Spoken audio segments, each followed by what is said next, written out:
Welcome back to another episode of DAT Fitness Business Podcast. My name is Tom Blackman and I'm with Dan Just Smith today. Just Smith. That's it. And do you know what, Dan? What's funny is that, we did a podcast like when I was interviewing you in July, I think it was, or June, about your mentoring and your coaching business. And I didn't actually publish it as a podcast. I forgot to publish it as a podcast. And actually that got published on the schedule yesterday, I think. And it's quite interesting. The stuff we're discussing is sort of stuff we're going to talk about today as well. I can't even remember what we talked about, so I'd have to go through this. Well, it was social proof for fitness business, coaching and stuff like that, as one of the main topics was on that. But also how you coach and how you mentor and stuff like that. And that was interesting because that was before my heart issues. So all my stuff got put back in terms of scheduling.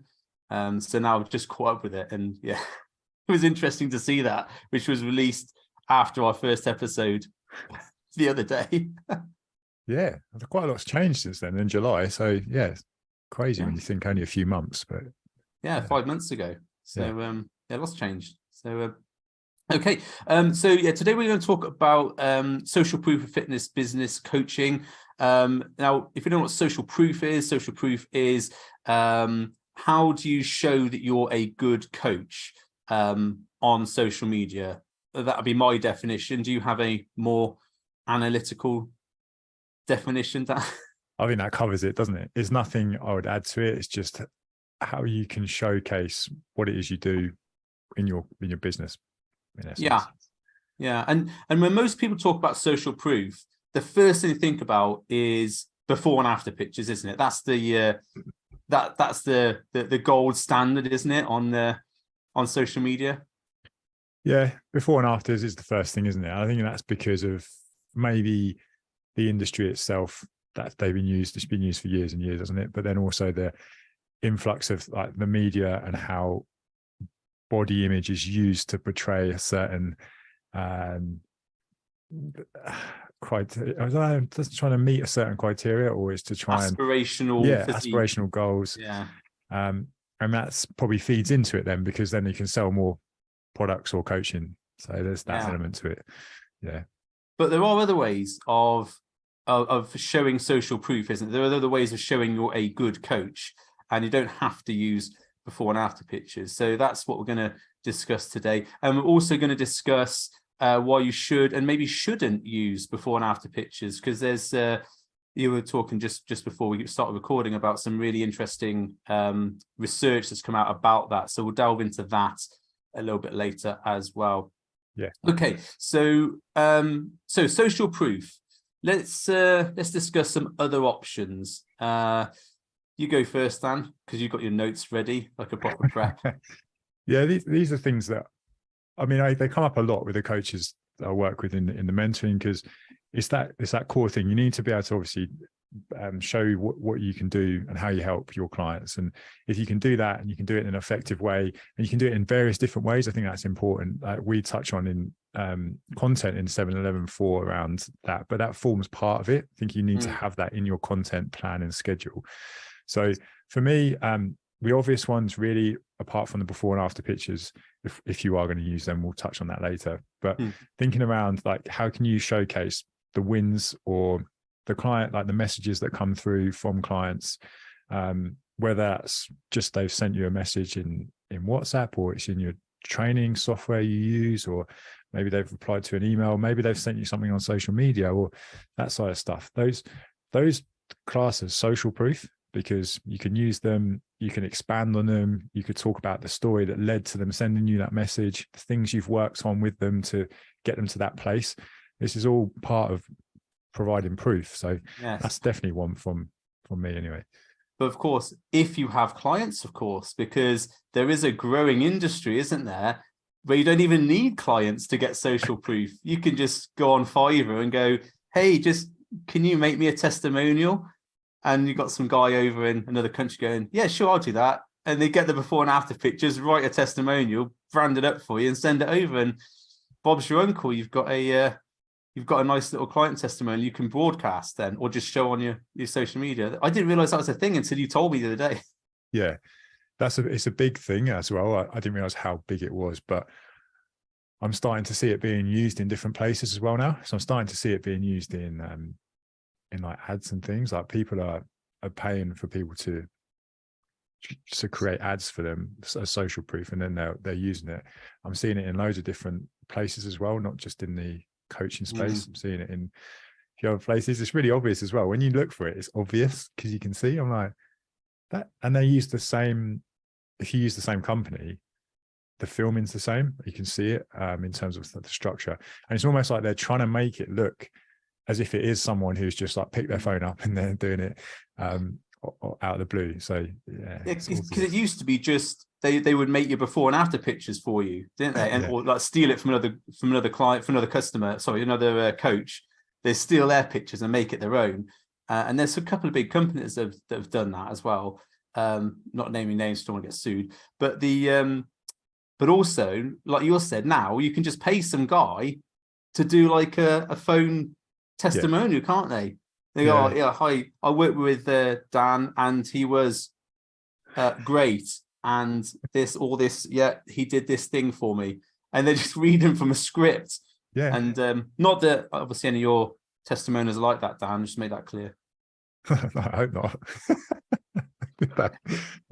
But it's a good point. I mean, I will say we should probably put into this that if you haven't got any clients, then or you haven't got people who are willing to give you any kind of proof like this, then you can use consultations. You can use anything that happens throughout that week. If you spoke to someone I know you went to the gym and someone asked you for some advice around something, and you could then pull that into proof. You can, if you had a consultation with someone, just if they didn't sign up for whatever reason, you could talk about the things that you talked about with them on the call, and start to just bring proof. All we're trying to do is solidify you as a person who can help someone in whatever it is you do with them. So that's important. Yeah, I think the consultation thing is quite an interesting one there, because as well as you want to attract people who are interested in working and your people, we've talked about this before, you want to repel people who aren't. So for example, if you had a consultation, which we both have had these types of consultations, and people, it's very evident from the beginning that they're not your people, as in they won't fit your coaching, that your coaching is not the best option for them, and we do refuse to work with them, or say, like, like to refer you on someone else who's more an expert in this. And that is a really good way of showing social proof, because it's like, I will not just work with anybody. It's not just, can you afford the coaching? And then I'll take you on. It's only if I can really help you, which does show a good bit of integrity and authentic hashtag. Yeah.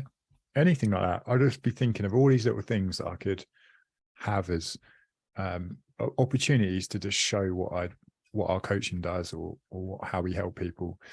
No, they all fall into place, because we instantly think it has to be these images. I have to get this image of where they were at the beginning and then where they are now. And also on that, you should be thinking around social proof as the journey. So you could do it in that instance when someone's got before and afters or wherever it is, but also the journey from when they start with you, maybe 4, 5, 6 weeks in, then you start to talk about that process, because then someone might be thinking about working with you and they're like, actually, yeah, I'd really like to work with Tom, but he's just posted a transformation of this person who's worked with him for 18 months. And that's like a long time, isn't it? Yeah. And then, so you might be thinking, well, if I just document the journey as it goes along, one, you've got more proof, and two, you don't have to wait until they've got to that point there. You can just document it here. It's a lot easier. Yeah. I mean, I had a client the other day who's been working with me for about that time. But he's done other testimonials with me along the way. But obviously, as you know, sometimes you work with people for a long time, and it's good to show that long progress, both short progress and the long progress. Because the big thing is, how fast can you get that change? And that's where they like the 6-week shred programs, like, oh, you'll drop all the weight in 6 weeks, and the before and afters of obviously the guys or girls in incredible shape. But what happens on week 7? Yeah, exactly. And I think that brings up another factor to take into this from those before and afters. Again, I'm not going in on whether you should or shouldn't use these in your marketing, because they do have a place, I think, in marketing. Yeah. However, we both use them. So yeah, I say that in terms of like the strong collective coaching page, we've had into our going back to like our tone of voice and our shared values around the business. We won't use them on that page, but we said that if you wanted to use them individually on your pages, then that would be okay, because that's then putting it into your, what you think is what you want to put up out there. So we had this shared aligned value that we wouldn't use them on the strong collective page.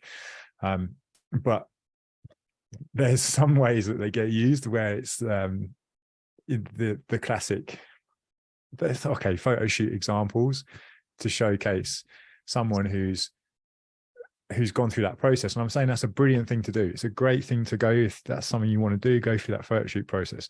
But when you're comparing someone who's had a photo shoot and they're in that condition and they're in a gym with all the lights, and then they've got all of the tan and they've got the and Photoshop a little bit. Photoshop maybe after, like the airbrushing, the touching up, you just don't know. And you're okay, we're back. Sorry about that. Had a bit of a drop off with the Wi-Fi fairies. So so we were just talking about photo shoot pictures and potentially photoshopping and stuff like that, which let's just say we're not accusing people of photoshopping their pictures to look better, but photo shoot pictures are slightly edited to look better because that's the business and that's the industry. Yeah, so we're not accusing people of not making waist thinner and stuff like that.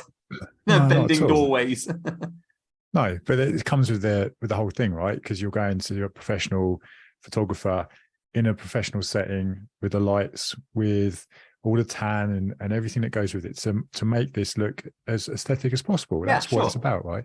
And I'm not saying that the process to get to that point, I'm not having a go at that, but it's where they're comparing then this finely polished end product of a photo shoot with a before picture where you can't compare the comparison's not there. Right? Do you remember the old Cybergenics adverts? And it was like, this was like back in the 90s, I think, when I was just started getting into bodybuilding. And there you had the fat guy with like looking sad and like really pushing his belly out. And then the next picture was like ripped to shreds, tanned, everything else, holding a Cybergenics that, hey, I'm so much better. And that, yes. Yeah, that is that's the comparison, isn't it? Because you're, in essence, if you're not really talking about the story, or you're not telling that story, what you are inferring is that this body is good and this is where you're happy, and this body is not good and you're not happy. And that's not the case, because you don't know the process that someone's got to get there. And also they could be in that position there where they're in the photo shoot and they don't necessarily feel happy. That could also be the case. So we just don't know that. So that's where, like that study that I was talking about before, you're seeing like people, the UK part anyway, they found that only 45% of people were feeling insecure about their own bodies after seeing transformation images.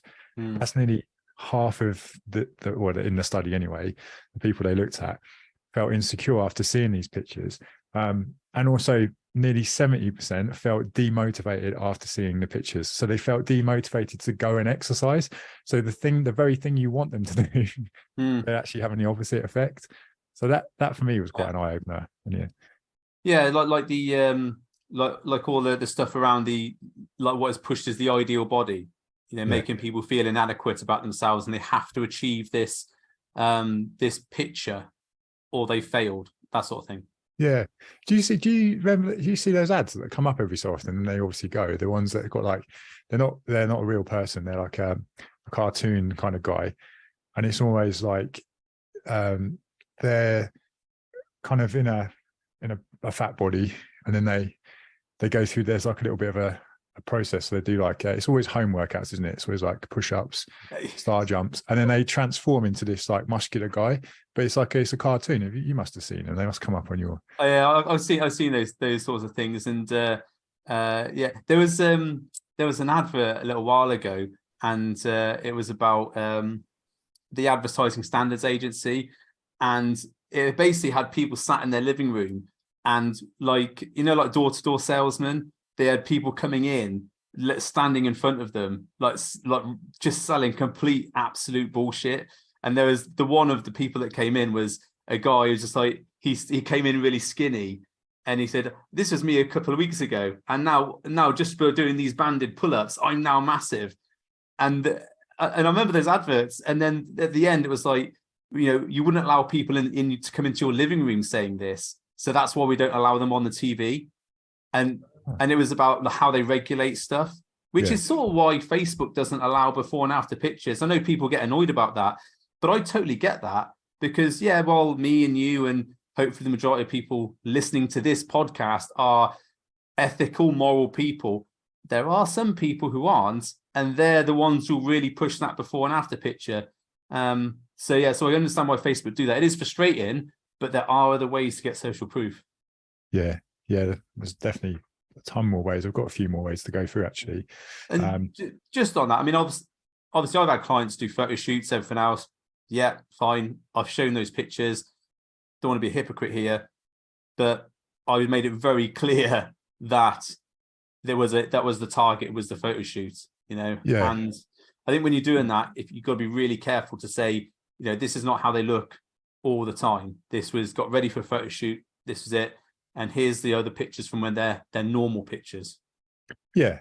And also just to tie on that is I've worked with clients who've done photo shoots, but we've just used the photo shoot images. We've just used the end image, and we've used that to tell a story, or we've that image is them in a doing something that they never thought they would do. Getting having a photo shoot is quite an achievement in itself. And so we've used them, and that brings me on to like another option of using your client images of them doing things they're enjoying in happy places, like with their family, with their friends, like enjoying life, because you've helped them get to a place where they are more content and they're happy with how they feel in themselves. That's way more powerful. I personally think. I don't know what your thoughts are, but 100%, because why we work, and this is what I will say to people in the build program. So why are we doing this? It's to enjoy the weekends. It's to enjoy holidays. It's to do all the things that you wanted to do and have fun and feel confident about doing them. It's not about, I've got to look shredded all the time, because no one really cares if you're. And actually, I think people who are shredded all the time and have that, they get a little bit of maybe animosity from people because they have achieved this type of body. And you do see people doing that a lot, don't you? If you ever see someone who's in really good shape, the comments underneath it are must be roids, must be fat burners. Couldn't possibly have done that without some intervention, some chemical intervention. So there's that as well, isn't it? People who do get in really good shape always get questions. Oh, what did you take to look like that? Yeah, I think that's part of the awareness, isn't it? Because if you've got that awareness around the transformation photo, that triggers those comments of things are triggered by what that person's feeling around their own body image and discontentment, because what they're feeling around seeing someone else is, they're like, oh no, roids, obviously roids. Obviously. But, yeah, but bigger than you, roids. That's their own discontent being triggered there. And that's where there's so many layers to what a before and after image can bring about in people. And that's just scratching the surface, especially with like the younger people coming through in terms of the way that they see the gym anyway and their behaviors around that. And I think there's just, I mean, I don't know, I'll get your thoughts on this, but I feel that it's only kind of just starting to come up now. I feel that there's this whole raft of like the younger generation who've been predisposed to this. That's all they've ever known. They've only been born into social media, and that's what they've seen. And then with the eating disorder side of things, you can tie that into it, and that could, alongside the rise in anabolic use, and just it's crazy. I think there's certainly the before and after pictures don't help that. So having other ways, like you said, of documenting a client's journey of, okay, they've achieved this thing, but what did they do to get there? Because the photo is only one point in time, isn't it? And I think that's, again, is where it's important, if you're putting social proof pictures out there, to say, look, this is where they are now. Okay, they started here. This is where they are now. But what we're going to do to either maintain that or improve that in the future. because, you know, okay, I don't say anybody can do this, but if you drop your calories too much, if you do enough cardio and stuff like that, you are going to lose significant weight and look really good. Wow, look really good, maybe feel dead inside, you know, look good enough for a before and after picture, but that stuff's not maintainable for the long term. And I think there is the key. There is that when people look at these pictures and stuff like that, they are saying, yeah, but what have they done to get there? And I think that's answering the question is, well, they did this, it wasn't that tough, they did these little things, it was a gradual progress, and that's how they're going to maintain it afterwards. And showing aspects of their lifestyle, what they can do with their families, that sort of thing. I think that's really important. That's what people, I think, want to know is, am I going to be able to go out and have an ice cream with my kids while I'm looking this good? Yeah, we definitely went down that in terms of when we created the collective. I know we went through that whole process of branding, what we were going to stand for.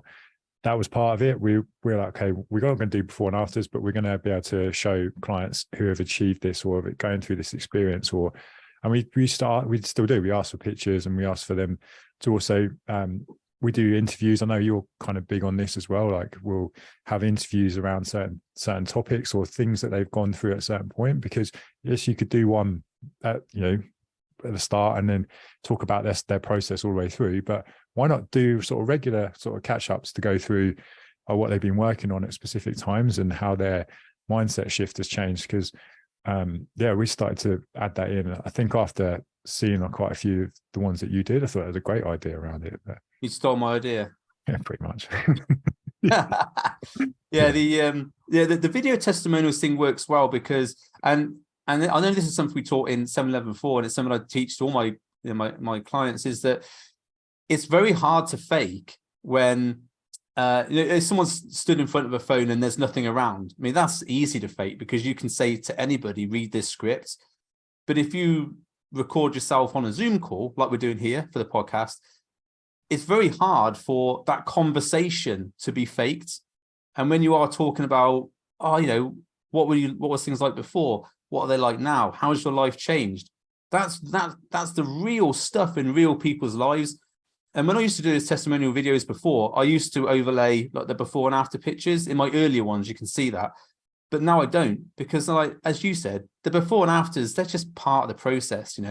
Some people who've worked with me have not had massive transformations in terms of like the pictures, but their life has been completely changed. Yeah. And that's what's important, isn't it? How people's lives have changed.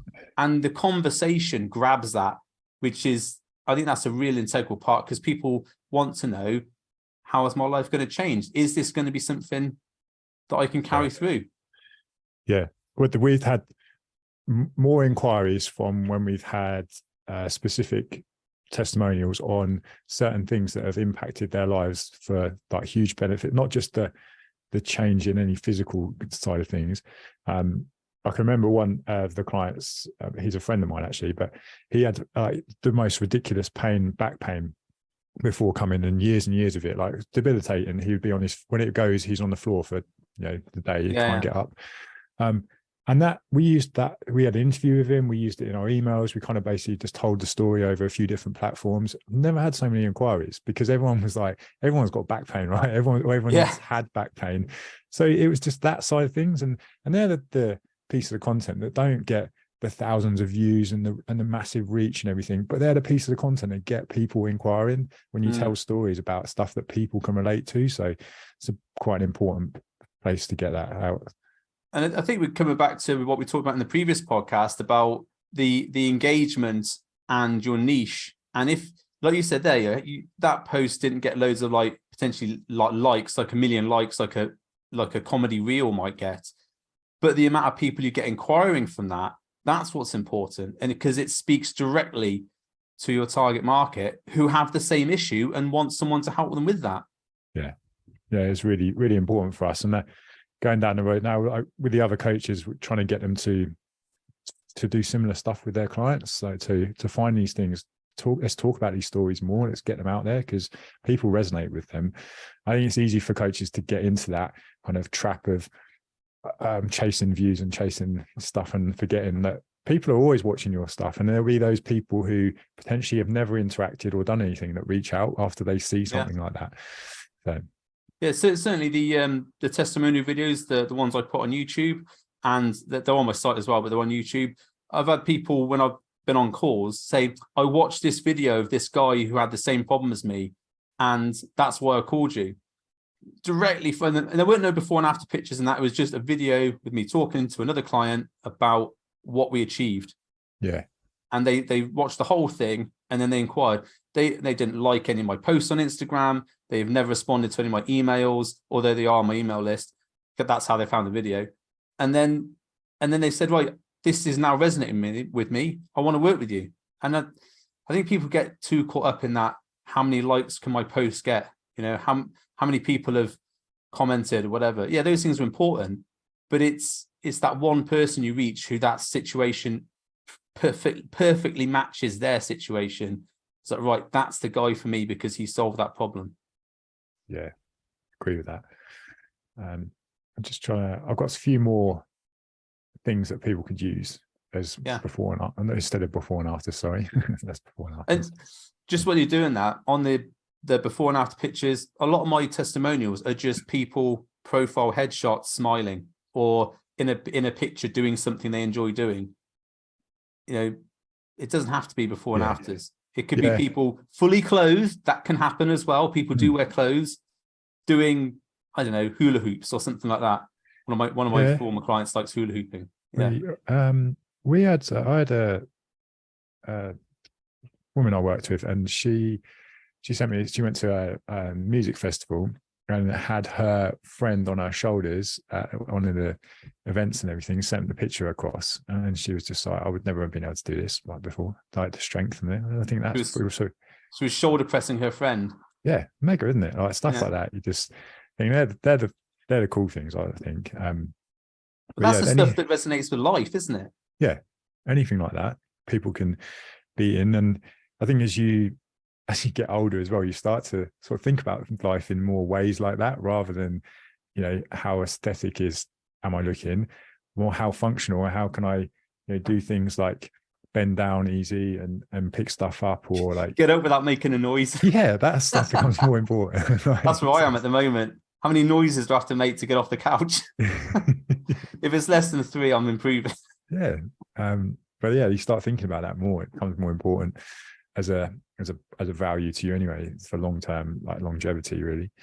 I think if you are dealing with older clients as well, because like most of my client base is 30 and up, most of the people I deal with, they're not looking for, I want to get shredded, you know, or that mindset is not there.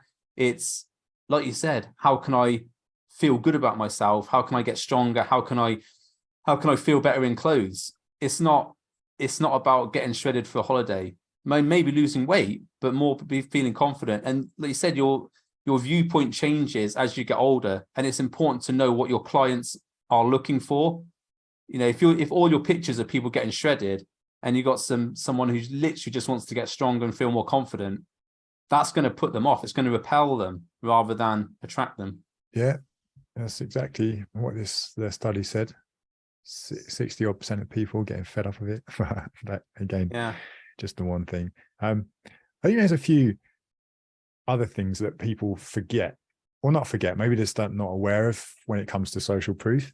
And a big one for us is getting clients, or encouraging clients, to tag us in stuff on social media and share stuff for themselves, because that in itself, one, it's showing that you know they're working with you, and it confirms that relationship.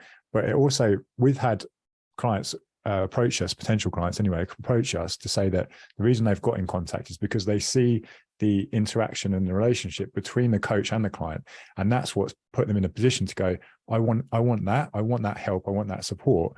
And so then that they get in contact. So that's a really important one that we found, definitely with us. Yeah, I think because I know you do any group calls? Not really. Yeah, only in the academy. Academy gets it now. Yeah.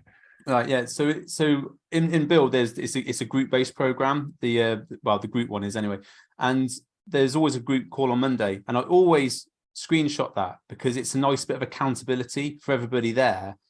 But also, I've had feedback from people saying, well, that looks nice, everyone getting together, having a bit of a chat and support. And, you know, I don't put any pictures up there or anything else. It's just literally a picture of us and the people who are on that call. And it's just showing that community aspect of it, because people like to be in a community of people doing the same stuff as them, helping lift them up. Yeah. I mean, that's direct social proof that you are a coach and people are sticking around long enough to get results with you. So yeah, that sort of thing, you know, just, I know we're going to take a selfie in a minute of us doing this call. You know, that's proof that we're doing a podcast together. But, you know, it's just these little things, isn't it, that people maybe forget. A screenshot of you talking to your client on Zoom. Yes, I have clients. Yes, they're happy to be here, you know, smiling. And there's something we do a monthly giveaway. So we do for the clients who interact and share and tag stuff the most, or not just the most, but also the people who are, it might be someone who's never shared anything, and then all of a sudden they tag us in something, or they take a picture in the gym, and we're like, fucking hell, that's mega, like that's a big step for that person. So we always reward them every month. We have like a little bit of a prize to give away, but extra carbs with their lunch. yeah. You can have 10 extra carbs with your cheat meal. Oh, you've earned your carbs today. Yeah. The other thing as well is around that sort of them posting themselves. I use that as something called announcement of intention. When you want to do something, say let's take an example with in our space. I need to train more. I need to go to the gym more. I need to eat better. Yeah, that's a very loose term, isn't it? But if you're I am going to eat more. I'm going to eat 200 grams of protein per day, and I'm going to go to the gym 3 times a week on Wednesday at 6 p.m. So Monday, Wednesday, Friday at 6 p.m. Yeah, been more specific with what you're doing. Now, I always encourage clients to do that, but to keep them accountable, they then need to photo that they've done that. To sort of say, look, I've done this, I've accomplished my task. That again is a good way of social proof that, one, the clients are getting results because they're doing the things that you ask them to do, but also it keeps the client accountable. Then because you know, when you get like, sometimes you get a call, it's like you get on the call after like 2 weeks, it's like, have you done this thing? No, I haven't done it. And it's like a really sort of awkward call. But if through that time they've been posting what they've been doing, keeping themselves accountable, doing what they said they were going to do, again, it's another way of showing this is how that person got to this point. You know, they took photos of their meals, which sounds corny, but it is something that I'm eating this high protein meal and I'm going to take a picture of it, rather than I'm eating this McDonald's and I'm not going to take a picture of it. I'm going to find something on Instagram to photo instead. Pretend I had that. Yeah, I'd just take the picture of the McDonald's now. Sod it. Yeah, I love the Mackie D's, mate. No. But I do get that, like in terms of documenting, get them to document more. That improves your your authority, but also it backs up everything you're doing. You're getting the proof from them directly. It's even more powerful. Everything like that works really well.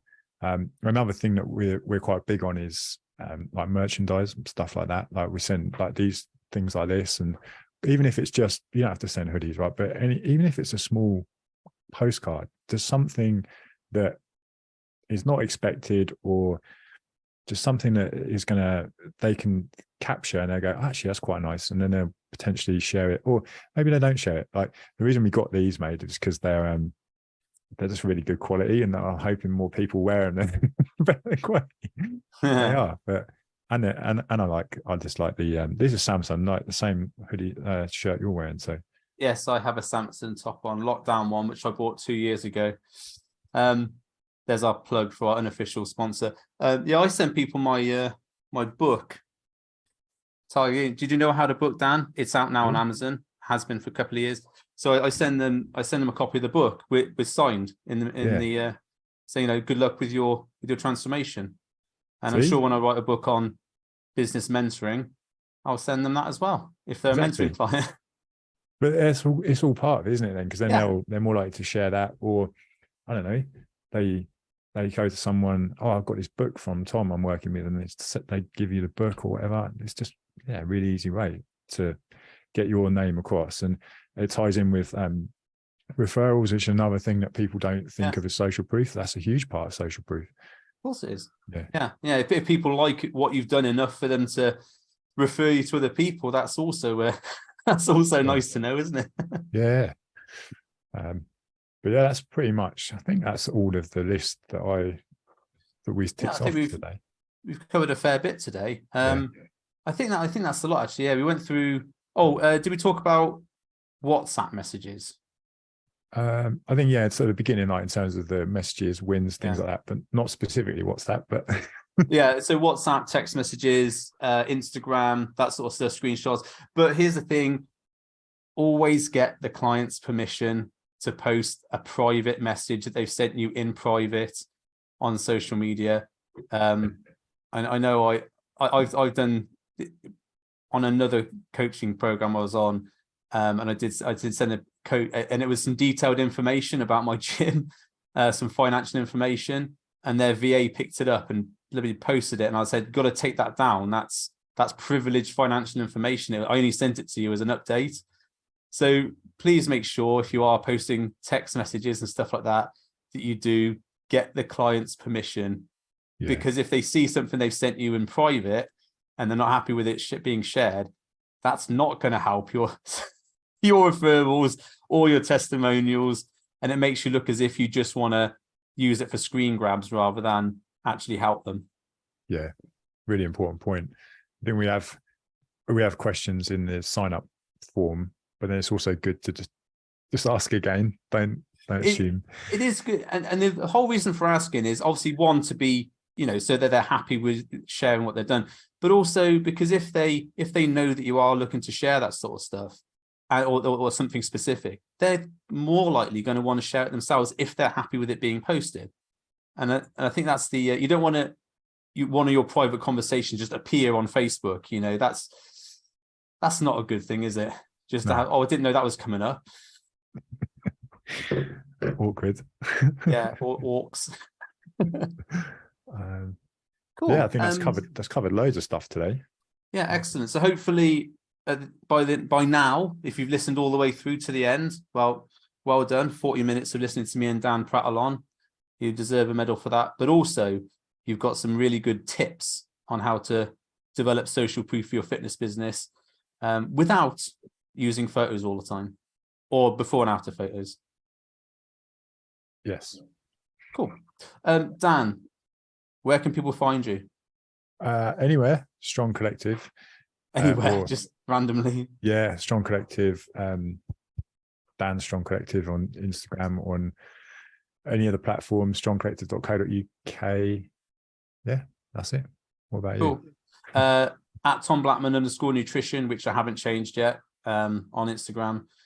Build Coaching on the web, and also my new Facebook page, which I'm sure will get 0 reach because that's what Facebook pages do, and that is Build Coaching. So if you want to find me on there, the easiest way is Instagram though, or YouTube, which is Tom Blackman. Have you got your YouTube handle yet? No, because I just forgot I got that email. I need to go back and do it. Yes. But I got mine automatically. I didn't have to do anything. Oh, maybe I don't have to do anything then. Yeah, check your YouTube. It's already on mine. Oh, I'll have a look. Cool. Okay. Well, thanks for another great podcast, mate. If you're listening, watching, thank you for watching or listening, and please share around and tell your friends and make us famous. Okay. Thanks, Dan. See you next time. Okay.